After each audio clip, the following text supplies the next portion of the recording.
Greetings and welcome. Welcome back to the sweet spot. It is Finish Strong Friday. Can you believe it? We have gotten to Friday, sweet spotters. Thank you so much for being here with me, for joining me here on the sweet spot. I'm Dr. Derek Sweet. I'm your host here on the sweet spot. I'm your partner, your teammate in the game of life. And you and I are in Finish Strong Friday here on the sweet spot. Yes. We're doing it, sweet builder. We're doing it.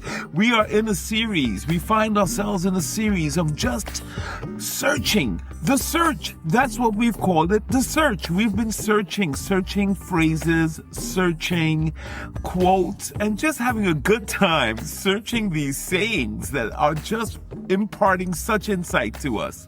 So it's Finish Strong Friday. And before we close out this week, before we cross the finish line and step into the weekend, I need to put something down in front of you. Because some of us are carrying something into this Friday that we've been carrying all week. And I want to help you sit it down for a second, set it down. Not because the problem isn't real, not because the situation isn't hard, but because the weight you're adding to it by worrying and ruminating and circling it and spiraling at night at 3 a.m. I speak to myself, that part isn't helping us solve anything. And today, sweet spotter, today we're going to see exactly why that worry doesn't help us. Here's the phrase that we're going to unpack today. Man, have you been enjoying these phrases we've been unpacking all week? They've just been amazing. They're so simple, but they just give us such insight. So here's today's phrase for Finish Strong Friday. If you have a problem and you can fix it, why worry? And if you have a problem and you can't fix it, why worry? Let's breathe with that again. I'll do it one more time. If you have a problem and you can fix it, why worry? And if you have a problem and you can't fix it, why worry? At first it sounds almost too simple. Like someone just handed us a fortune cookie, right? And now we're just supposed to do what? Just like read it, it's kind of cute, you ball it up and put it in your pocket and you never see it again. But I want you to stick with me. Because underneath this very simple saying, sweet spotter, is one of the most liberating frameworks your mind could operate from. It's amazing to me how simplicity is the answer. You know, in a way, there are only two kinds of problems. The ones you can do something about and the ones you can't. That's it. That's the whole list of problems. And worry, in either case, is not the solution on the side of you solving the equation. It never is. Let's talk about the problems you can fix first. Maybe it's the business. The numbers aren't where they need to be. The team dynamic. It's been off for weeks. The pitch that didn't land the way you needed it to. Something crashed. It didn't make it. It failed. The strategy that needs to change one more time before the quarter closes. When are we going to get this right? Maybe it's the relationship. It's just not working. You don't feel it anymore. There's just too much tension here. The constant arguing, the bickering, the conversation you've been avoiding, the boundary you haven't set yet, and you keep being in the same position. The apology you owe someone, and you refuse to give because you're just a stubborn old fool. I speak to myself. Or the apology you're still waiting for, not realizing that sometimes you're the stubborn old fool and you need to let go, right? It's really kind of weird how relationships work. Maybe it's a health problem, problems that you can fix now. That's what we're talking about. Maybe you've been putting the appointment to go see the doctor off. The habit that has been quietly working against you that you know you shouldn't do and you need to break. The sleep, the movement, the nutrition. What is it that you need to do? What's fixable? The basics that you keep saying that you'll get back to once things slow down, once you have more time. These are fixable problems. They're hard, but yes, they're fixable. Uncomfortable? Absolutely, they're uncomfortable. But you know what? They're fixable. And here's what worry does to a fixable problem, sweet spotter. It paralyzes you at the exact moment you need to move. And science-stolen success is what we're about here on the Sweet Spot. I'm going to give you the science. Neuroscience shows us that chronic worry activates your CEO of the brain. And for you seasoned sweet spotters, you already know the prefrontal cortex is the part of your brain responsible for planning and decision making. But when you worry chronically, this CEO starts to become a worrywart. It's not productive. All that planning and decision making is in the direction of worry. And the what if monster starts to show up. What if this goes wrong? What if that's going wrong? That's why you don't go get to see the doctor. You don't go get your lab test. You don't follow up on your health thing. Or you don't follow up on the big plan. Worry doesn't generate solutions. You know what it does? It generates more worry. It's good at that. It creates what researchers call a ruminative loop. A ruminative loop. Your brain just cycling and cycling through the same problem without ever landing on a definitive action. Have you ever been there? Are you there now with something? You're not thinking your way through the problem when you worry. You're not. No, you're not. You are thinking your way around the problem over and over again. You're thinking your way in avoiding it. You're exhausting yourself without moving an inch. And remember, the first half of the saying we are unpacking today together is this. If you have a problem and you can fix it, why worry? You can fix it because the worry is not the strategy, sweet spotter, sweet builder. Action is the answer here. Worry is never the strategy. Action is the answer. If the numbers are off, build a plan. If the relationship is broken, have the conversation. If the health is suffering, make the appointment. If the strategy isn't working, change it. Here's the statement. Fix it, don't just feel it. I want to make that into a t-shirt, I think. I'm going to put on the front, fix it, and on the back, I'm going to put, don't just feel it. Because that's what happens when you worry. You feel it and you feel it and you feel it, but you never fix it.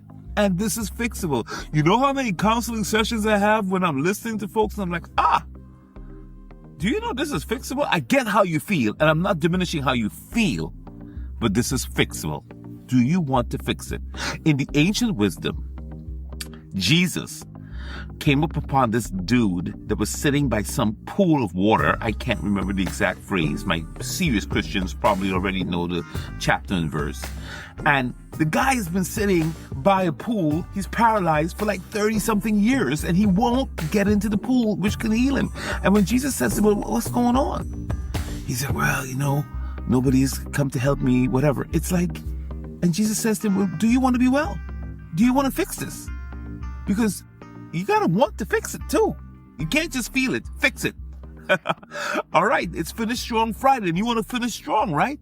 This is how we finish strong, is that we fix the fixables. So let's talk now, sweet spotter, about problems we cannot fix. And I want to be careful here, because these are the ones that carry real weight. These aren't inconveniences. These are the situations that stop you in your tracks and make you question everything. The diagnosis. The one that came back and changed the entire landscape of your life or someone you love. The one thing you didn't see coming. The one that no amount of planning or preparation was ever going to prevent. The loss. Man, the person who's no longer here. The relationship that ended. The version of your life that existed before something happened that you cannot unhappen now. The grief that doesn't follow a timeline and doesn't care about your schedule. Something bad has happened. The situation that is simply, completely, absolutely outside of your control. Is it the economy? the decision somebody else made about something that mattered to you, the door that closed in your face regardless of how hard you knocked.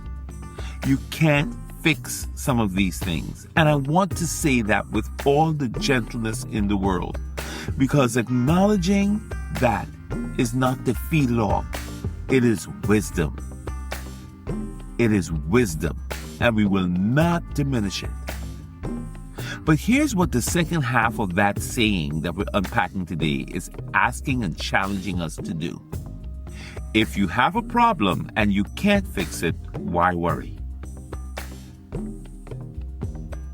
Because, sweet dreamer, if it's out of our control, it's got to be out of our mind. It should be out of our mind. If it's out of your control, it should be out of your mind. Now, I know what some of you are thinking. So easy to say. And you're absolutely right. It's easier to say than do, especially when the problem is a diagnosis, especially when the problem is grief, especially when the problem is a loss that's so significant it has rearranged the furniture of your entire inner world. I am in no way, having been someone who's been through some of these things, I in no way want to diminish that. So let me be more precise here on Finish Strong Friday with this phrase and what this phrase is actually asking. It is not asking you and me to stop feeling. It is not asking us to bypass the grief or minimize the weight of what we're carrying. Oh, no, no, no. It is not toxic positivity dressed up as wisdom here. No way. No way. What this phrase is asking us to do is redirect our energy. It is asking you, sweet builder, to redirect your energy from the thing you cannot change to the thing that you still have some agency over. Look, we cannot fix the diagnosis, but we can work on how we are going to respond to it. You can't work on the quality of the days inside of whatever timeline you think you don't have. You do have a timeline, and you can work on the quality of the days inside of the timeline that you've been given. I'll say it again. You can work on the quality of the days inside whatever timeline you've been given. And we each have a timeline, don't we? So you can work on the fear with the help of someone you love, somebody you trust. Whatever you need. You cannot bring back whatever the loss took, but you can work on your healing. You can work on finding meaning in the aftermath of whatever it is that you've been through. You can work on building something new that honors what was without being imprisoned by it either. That's the whole key here. You know, we can't control what someone else has decided, unfortunately, in life. I wish I had some superpowers that I could do that, but I can't. You can't control what somebody else has done or decided. But you know what you can control? Your next move. The same for every athlete. If you missed a shot, if you messed up, you blew the coverage, it's the next move. Remember when we talked about neutral thinking a few weeks ago? It's what's next. So it happened. Okay, fine. What's next? That's what great athletes do. Your next chapter, your next choice, your next move. That's totally under your control. What you're going to do next. You can flip off the sweet spot right now. You know, that's a move too. And go meditate. Like anything you need to do, you have a choice of what comes next. The Stoics call this the dichotomy of control. And Marcus Aurelius, one of the most powerful leaders in human history, built his entire philosophy around this idea of the dichotomy of control. He wrote, "You have power over your mind, not outside events. Realize this, and you will find strength. What you cannot fix, release it. What you can still shape, pour everything into that, sweet spotter, sweet builder. You cannot have power over what you cannot control, period. You have power over your mind, not over outside events. And that's where you will find your strength. So both halves of this saying today are pretty important, because this is where the full framework will really help us. If you have a problem and you can fix it, why worry? Fix it. Fix it now. Start working on it. And if you have a problem and you can't fix, why worry? Because you can still control your next move. Every problem you will ever face in your life, every single one, falls into one of these two categories: fixable or not fixable. And in both cases, worry is not the answer. Action is the answer for what you can fix. Acceptance and redirection are the answer for what you cannot fix. I'll say it again. Action is the answer for what you can fix. You have a problem? It's fixable. Take action. Even if it's a small action today, one step, take it. Movement is the key. You have a problem and you can't fix it? Practice acceptance. That's not weakness. And redirection. That's not giving up. They're an answer. And that's how you finish strong. This is Dr. Derek Sweet. You've been listening to The Sweet Spot. Tomorrow is Self-Care Saturday. Join me there. I look forward to seeing you. Love and blessings. I want you to finish strong. And whatever the problem is, if you can fix it, you know what to do. And if you can't fix it, you know what to do. Love and blessings.